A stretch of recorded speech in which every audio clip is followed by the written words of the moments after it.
Nós vamos fazer contato com a Carla Mustafa, que é coordenadora do Núcleo de Imigrantes e Refugiados da Comissão de Direitos Humanos da OAB São Paulo. A gente vai falar com a Carla sobre a situação dos refugiados afegãos que estão acampados no aeroporto de Guarulhos. Muito bom dia, Carla. Bem-vinda aqui ao Jornal Brasil Atual. Tudo bem com você? Bom dia, quero agradecer imensamente a oportunidade e também dar, infelizmente, né, algumas informações sobre essa situação muito preocupante dos afegãos que ainda se encontram no aeroporto de Guarulhos. Pois é, Carla, são cerca de 100 imigrantes que estão no local, à espera de atendimento, enfim, da participação do Estado na recolocação dessas pessoas aqui no Brasil, mas agora tem uma situação que está agravando, que é a disseminação de um surto de Covid entre os afegãos. Como é que está esse momento lá em Guarulhos? Bom, a situação que por si só já era preocupante por falta da falta de uma estrutura adequada para o acolhimento dessas pessoas, agora enfrenta justamente, né, uma questão de saúde, né, com algumas pessoas que já foram diagnosticadas com Covid, né, justamente porque ali é um ambiente em que circulam muitas pessoas e, obviamente, não é o local adequado para receber esse fluxo que está vindo do Afeganistão. E antes a situação era pior, né, Carla? Existiam 240, agora são cerca de 100 imigrantes. Existe algum prazo para a recolocação ou para o acolhimento dessas pessoas no lugar que não seja o aeroporto? Exatamente. No começo do mês, né, nós tivemos quase 300 pessoas ali no Terminal 2, à medida que as vagas vão surgindo, né, na rede de assistência social, é que essas pessoas vão sendo encaminhadas para o abrigamento mais adequado.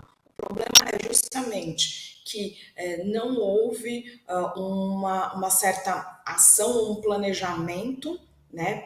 Quando essas pessoas começaram a chegar, a rede de assistência social por si só já estava sobrecarregada, porque enfim, atende diversos públicos, né, diversos grupos em situação de vulnerabilidade, e justamente a vinda, né, cada vez mais intensa desses afegãos acaba, de certa forma, sobrecarregando também essa rede, e justamente os municípios, né, acabam não tendo condições adequadas para fazer essa acolhida.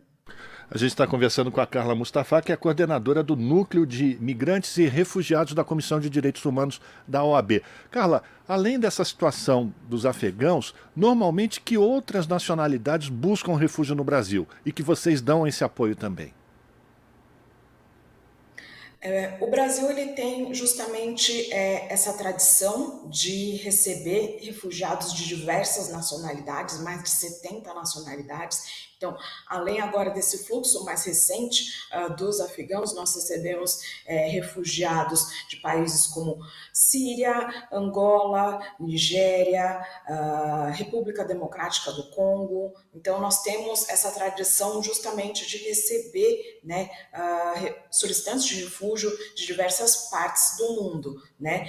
Lembrando justamente que esse ano nós estamos completando os 25 anos da Lei de Refúgio, que é uma lei extremamente protetiva. Então, desde o momento que a pessoa solicita refúgio, ela já tem a garantia não só da proteção internacional, mas também o acesso à documentação, seu documento de identidade.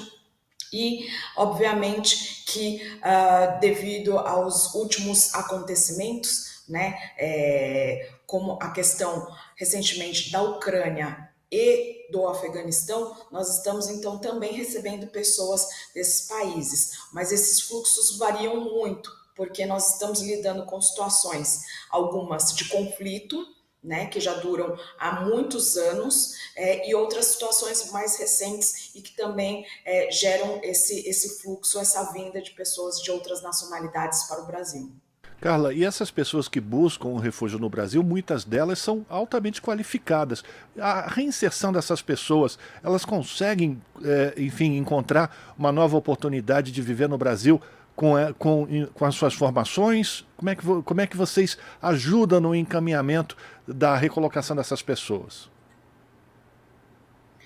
Esse é um dado muito importante, né? Principalmente que foi percebido com relação a essa migração afegã mais recente, que boa parte dessas pessoas possui a nível superior, enfim, há uma experiência de atuação em algumas áreas que, inclusive, há uma grande demanda aqui no Brasil.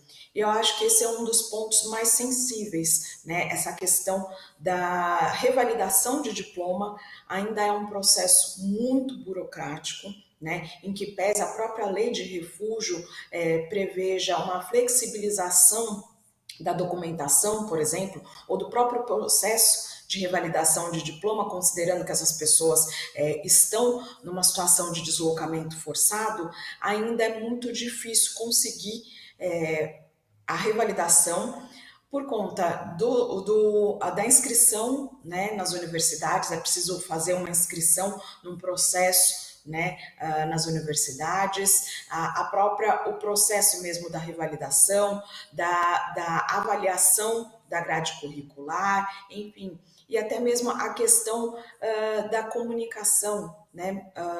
O Brasil, em que pese tenha dimensões continentais, né, e receba um fluxo de pessoas de diversos países, é um país que basicamente só fala a língua portuguesa. Então, muitas vezes, a dificuldade de aprender o idioma, de se comunicar, né, em língua portuguesa, também acaba dificultando a reinserção dessas pessoas. E aí o que nós temos é justamente um perfil altamente qualificado que vai ter muita dificuldade em se reinserir no mercado de trabalho por conta dessa questão burocrática do processo de revalidação de diploma, mas também outras questões também ligadas à dificuldade na comunicação, né, no idioma, e também outras situações como a própria xenofobia e o racismo, que muitas vezes estão presentes nesses processos. Carla, junto comigo aqui na bancada, Larissa Borer, e ela quer fazer uma pergunta para você. Lari. Carla, bom dia. É um prazer falar contigo. Esse problema em específico acontece desde o começo de outubro, né? E o governo federal continua se omitindo. Se antes já havia essa omissão, depois do segundo turno das eleições com a vitória do Lula, não há nem mais omissão, é desinteresse mesmo, é realmente deixar para lá. Sem contar uma parcela dos migrantes que acabam ficando em situação de rua por não conseguir emprego, por exemplo. Bom, diante desse quadro, quais são as principais mudanças necessárias na política migratória brasileira que deve ser introduzida no próximo ano no governo Lula? Bom, o principal é justamente o governo federal assumir a sua responsabilidade como o principal norteador da política migratória nacional. Isso, inclusive, está previsto na Lei de Migração, que esse ano também completa 5 anos, e que dispõe justamente que é a partir do governo federal que haverá uma articulação com os outros entes federativos. Isso inclui Distrito Federal, os estados e os municípios, a sociedade civil, as organizações internacionais como o Acnur e o OIM, mas precisa ter uma diretriz central que é do governo federal. E, infelizmente, desde que a lei de migração ela foi sancionada, nunca houve esse direcionamento, né? Isso também é perceptível quando há situações como agora dos afegãos, né? Desde setembro do ano passado, quando o governo federal sinalizou que receberia afegãos e expediu uma portaria interministerial que garantia acesso ao visto para fins de acolhida humanitária, não houve um planejamento ou minimamente, né, um conjunto de ações para que essas pessoas fossem né, recebidas e fossem acolhidas de maneira adequada. Então, nós recebemos um fluxo de pessoas de diversas nacionalidades com especificidades, né? No caso, por exemplo, dos afegãos, nós estamos falando de uma migração basicamente familiar. São grupos de famílias estendidas, são famílias numerosas, com muitas crianças, mulheres, idosos, e que precisa de um cuidado especial. Mas, por outro lado, nós recebemos também pessoas de outras nacionalidades em outros contextos. E, infelizmente, a falta de uma política migratória, principalmente a questão, né, da acolhida, e eu digo que não apenas uma acolhida humanitária, mas uma acolhida humanizada, né, e que envolva os diversos atores da pauta migratória. Não apenas os atores estatais, mas também a sociedade civil e as organizações internacionais. Carla, para a gente terminar, aproveitando que a Rádio Brasil Atual, a TVT e a transmissão do Jornal Brasil Atual também pelo YouTube alcança muita gente, pessoas, por exemplo, que já estão radicadas no Brasil do Afeganistão, que queiram ajudar, principalmente nesse processo de comunicação, de relacionamento entre Estado e essas pessoas que chegam aqui completamente perdidas, não? Elas podem fazer contato com vocês na OAB para, enfim, de alguma forma participar desse processo de integração? Não só dos afegãos, mas de qualquer outra nacionalidade? Isso é muito importante, porque a barreira linguística acaba dificultando o processo de integração dessas pessoas. Então, especificamente no caso dos afegãos, são línguas específicas que são poucos os falantes aqui no Brasil, até porque é uma diáspora muito recente, né? Então, a dificuldade de se comunicar na língua, isso também acaba também interferindo um pouco na questão da autonomia, porque uma vez que você não compreende aquele idioma, você não consegue ter autonomia para fazer as suas escolhas, para compreender aquilo que está à sua volta. Então, é importante, sim, né, entrar em contato, principalmente com uma rede de instituições que estão trabalhando diretamente com a população afegã, tanto no aeroporto de Guarulhos,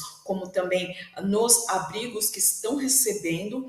Nós inclusive temos notícias de afegãos que estão servindo de intérprete, estão auxiliando nesse processo, mas é fundamental que haja justamente essa interação, tanto por parte do governo, como também da sociedade civil. Então, quem por um acaso tiver contato ou quiser ajudar, pode então buscar essa rede que se formou justamente para ajudar esses afegãos. Perfeito.